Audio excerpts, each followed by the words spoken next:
gudoomiyaha golaha shacabka iyo xubnaha kale madaxweynihii hore ee jamhuuriyadda federaalka Soomaaliya mudane Sharaf Sheekh Axmed iyo dhammaan xildhibaanada waa salaamayeen salaan kadib run ahaantii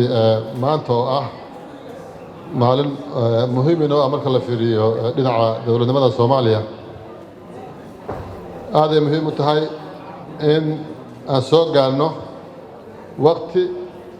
qof Soomaali ah uu ka fikiro inuu madax ka noqdo madaxweynaha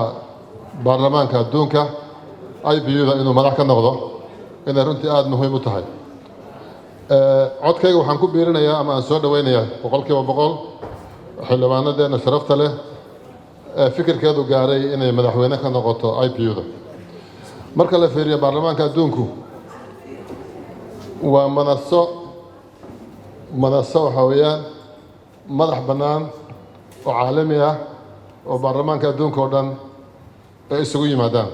in baarlamaankaas aan ku biirno Soomaaliya waxay u tahay fursad bay u tahay oo ah inaan kor u kaco magaceena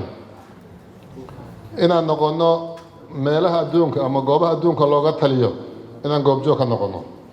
go'aanka adduunka loo gaarayo inaan qayb ka noqono inagu aan gudoomino oo Soomaaliya magaceeda lagu keeno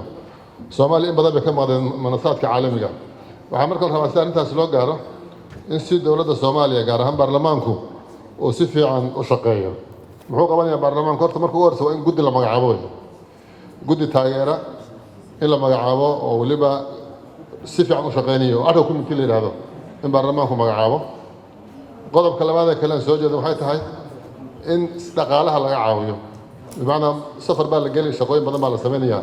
inuu jiro ku talagal dhaqaale oo dowladda Soomaaliya oo baarlamaankeenu inuu ku talagalno qodobka labaad waay qodobka kale oo aan soo jeedo waxay tahay in wadamada caalamka oo dhan baarlamaanada adduunka cid kasta codkeenu gaari karo in loo qoro warqad rasmi ah oo uu siixo gudoomiyaha golaha shacabka oo uu kaga codsanayo in nala taageero waxaan aragnaa marar fara badan oo ku jira baarlamaanka carabta hadda kahor ilaa hadda way soo dhacaan waraqo badan oo Soomaaliya wax lagaga codsanayo marka jaamacadda carabta in loo qoro African Union in loo qoro qoliyahan OIC-da wadamada ku midoobay in loo qoro European-ka iyo dhinacan galbeedka in loo qoro Mareykanka in loo qoro marka codsi caynkaas oo kale in la qoro taasna waxay saacidaysaa in la dhaho codka Soomaaliya in codsiga inuu muhiim noo yahay run ahaantii marka waa waxaan heli karno waayo oo runtii fursad fiican aan haysano waayo marka la fiiriyo waxa tartamaya Soomaaliya Tanzania mid ugu badan waa laga yaabaa Afrikada in la inaga badiyo Afrikadan oo Januub Sahara wixii ka hooseeya waa dhici kartaa in cod kale inaga badiyo laakiin qayb baan ka heli karnaa Afrika waa kontin dhowr dal weeyaan wadamo kale oo fara badan baa jirta oo nataay marka gudoomiye arrinta ayada runtii waan soo dhaweynayaa qodobka ugu dambeeya baarlamaanka wuxuu leeyahay baarlamaano caalami aan ku jirnaa fara badan baarlamaanka Afrikan ku jirnaa IPU-dan ku jirnaa Arab League baan ku jirnaa IGAD baan ku jirnaa Islaamigii baan ku jirnaa iyo kuwa kale oo iska iman doona waxaan qabaa marka in xildhibaanada meeshaas loo diro ay ka keenaan warbixino inay leeyihiin file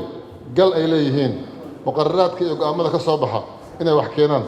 inay wax naga qaadaan oo dowladdan wax ku soo kordhiyaan oo aysan noqonin qof meel iska diray iska soconaya isagu markuu uu soo laamayo marka taasna guddoonka laga rabaa tayada guddoomiyaha ku xiranta iyo guddoonku sida ay u maamul gareeyaan xildhibaanada dibadda xeerarkaadka uu sheegay waa maasantiin